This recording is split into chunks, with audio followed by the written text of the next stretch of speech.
आता पाहूया टॉप 9 मोठ्या बातम्या।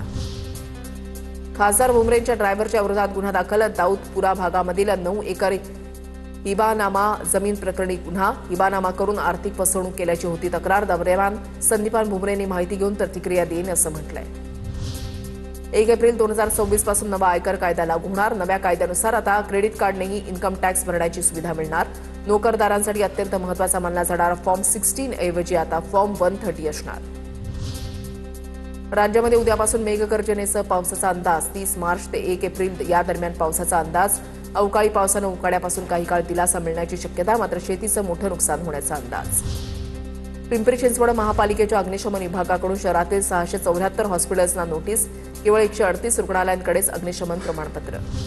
विश्वास भंडाऱ्याच्या उमरझरीतील वाघाच्या हल्ल्यामध्ये जखमी महिला कोमात। रुग्णालयामध्ये दाखल महिलेची तब्येत आणखीन खालावल्यानं ग्रामस्थांचं चक्काजाम आंदोलन। आर्थिक मदतीच्या मागणीवर ग्रामस्थ ठाम।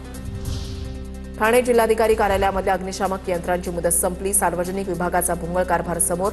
निधीची कमतरता असून अग्निशामक यंत्र रिफिल केले जातील। पीडब्ल्यूडी विभागाची माहिती।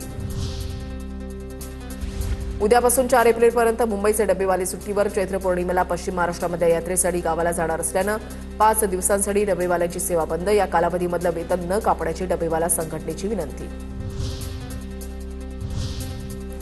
आता पाहूया टॉप 9 महत्त्वाच्या बातम्या।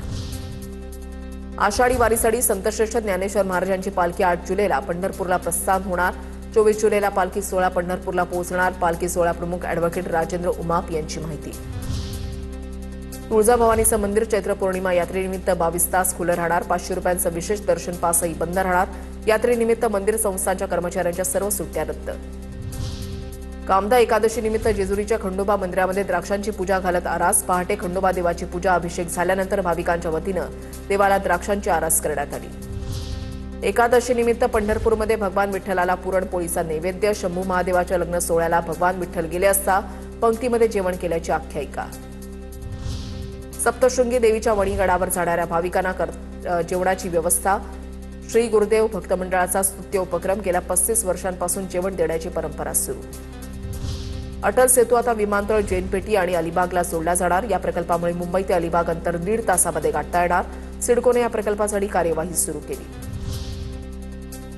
देशातील सर्वोत्तम विमानतळांच्या यादीमध्ये पुणे विमानतळ नंबर 1। गुणवत्ता आणि व्यवस्थापनामध्ये पुणे विमानतळाची बाजी। देशातील सर्व विमानतळांना मागे टाकत पुण्याचा पहिला क्रमांक। वाढलेल्या उष्णतेचा परिणाम पोल्ट्री फार्ममधील कोंबड्या आणि अंड्यांवर। उष्णतेमुळे कोंबड्या आणि अंडी वाचवण्यासाठी फॉगरद्वारे पोल्ट्रीमधील वातावरण थंड ठेवण्याचा प्रयत्न। नाशिकमधील येवला इथल्या पोल्ट्री चालकांची नवी शक्कल। पिंपरी चिंचवडमध्ये बांधकाम आणि खोदकामामुळे हवेची गुणवत्ता ढासळली। श्वसन विकाराच्या रुग्णांमध्ये मोठी वाढ। शहरातील नागरिकांना शुद्ध हवा कधी मिळणार, नागरिकांचा सवाल।